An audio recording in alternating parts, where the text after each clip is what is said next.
We're talkers. We like politics. So, Sunday mornings we were watching the political shows.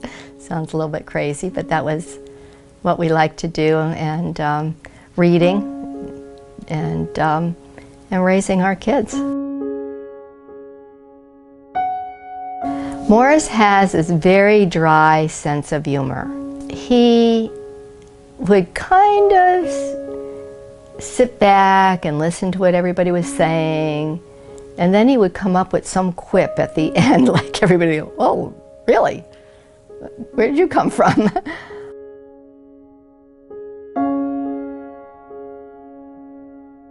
It is a hard thing, but you get over it, and you busy yourself with the art of living, not of dying, and that's what we're doing. What happens to your relationship is that it changes. It changes from it being a dual relationship where there's a give and take to where you become the caregiver and you're doing the doing, and there's not a lot of reciprocity for your own needs.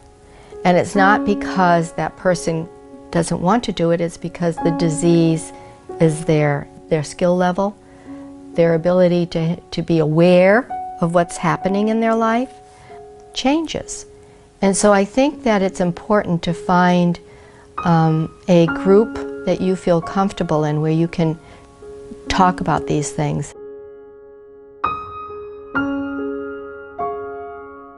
Well, when you start looking for a place, it's daunting. I brought a friend who, so that when we left a place, we could discuss it.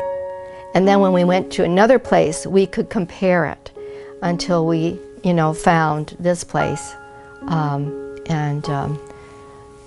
Both of us walked out, and it was the first time we were both really affirmative, like, this looks like the place. I think that the hardest thing was knowing how to bring him here. And that was a very painful experience. Everyone has to decide for themselves. You have to go by your gut. And knowing, do we tell him ahead of time? Do we not? It takes a long time. It's not something that you just come and say, "Oh, here's your new place."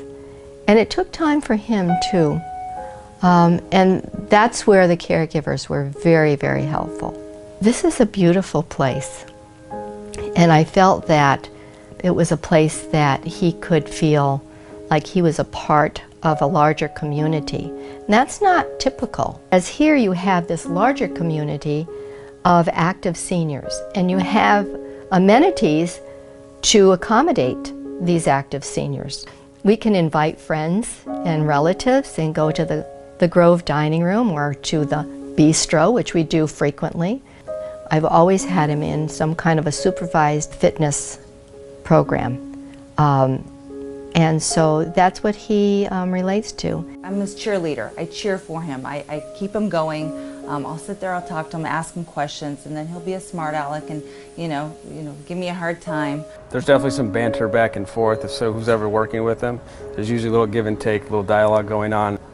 He'll joke a lot about how many steps he should do, and he'll a lot of times say a high number, and we're like, really, that many? He's a numbers guy. He likes numbers. I wasn't sure they'd take Morris. I didn't know how many skills he needed to have in order to be here, but I was assured that he would fit in beautifully, and he does.